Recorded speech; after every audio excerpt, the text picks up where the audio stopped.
মই আচলতে আনন্দিত যে যেতিয়াৰ পৰা মই টাউন ব্লকৰ মানে দায়িত্ব পাইছোঁ তেতিয়াৰ পৰা মই চেষ্টা কৰি আছোঁ যে আমাৰ টাউন ব্লকত মানে নলবাৰী টাউনত আমাৰ কংগ্ৰেছ দলটো কেনেকৈ উত্থান হয় আৰু সেই হিচাপে মই মানে আমাৰ কৰ্মীবিলাকৰ উৎসাহ দেখিছোঁ। লগতে আমাৰ যিবিলাক কৰ্মী হোৱা নাই কিন্তু সাধাৰণ ৰাইজ আৰু সাধাৰণ ৰাইজেও মই দেখিছোঁ যে আমাৰ মানে বজাৰে বা দোকানে পোহৰে বা আমাৰ সাধাৰণ পাব্লিকৰ মাজত মই সোমাই দেখিছোঁ তাৰমানে অকল খালি এইবাৰ কংগ্ৰেছ খালি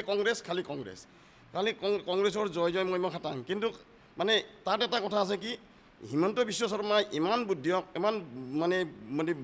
বা তেওঁৰ যিটো প্ৰতাৰণা বা তেওঁৰ যিটো ভ্ৰষ্টাচাৰী চিন্তাৰে ৰাইজক বিপথে পৰিচালিত কৰাৰ আপ্ৰাণ চেষ্টা কৰি আছে আৰু সেই কথাখিনি আমাৰ কেন্দ্ৰীয় নেতৃত্বই বুজি পাই আমাৰ গৌৰৱ গগৈ ডাঙৰীয়াক যেতিয়া তাৰমানে আমাৰ অসম প্ৰদেশ কংগ্ৰেছ কমিটিৰ সভাপতিৰ দায়িত্ব দিছে তেতিয়াৰ পৰা আমাৰ অসমত কংগ্ৰেছৰ উৎসাহটো আৰু বেছি বাঢ়িছে। অসমত অসম গৌৰৱ গগৈৰ নেতৃত্বত যিহেতু অসমত কংগ্ৰেছ দলৰ বঁটা বলিছে, এইটো চাৰিওফালে এটা কংগ্ৰেছৰ জয় মহিমা অৱস্থা বিৰোধীয়ে দেখিছে আৰু সেইকাৰণে কংগ্ৰেছক ভয় কৰি অসমৰ মুখ্যমন্ত্ৰী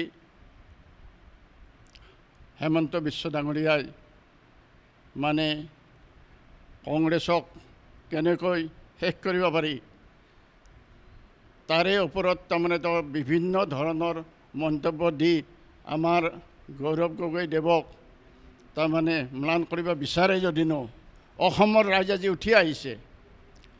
অসমৰ ৰাইজ উঠি আহিছে কংগ্ৰেছ দলৰ হৈ কাম কৰাৰ কাৰণে।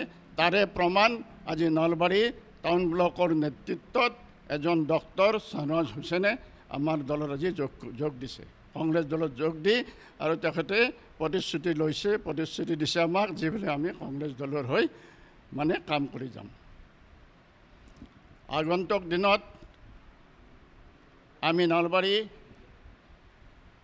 জিলাত 3টা সমষ্টি আমাৰ কংগ্ৰেছ দলৰ কৰ্মীৰ যিটো আমাৰ আগ্ৰহ দেখিছোঁ নিশ্চয় আমি 3টা সমষ্টি জিকিবলৈ সক্ষম হ'ম।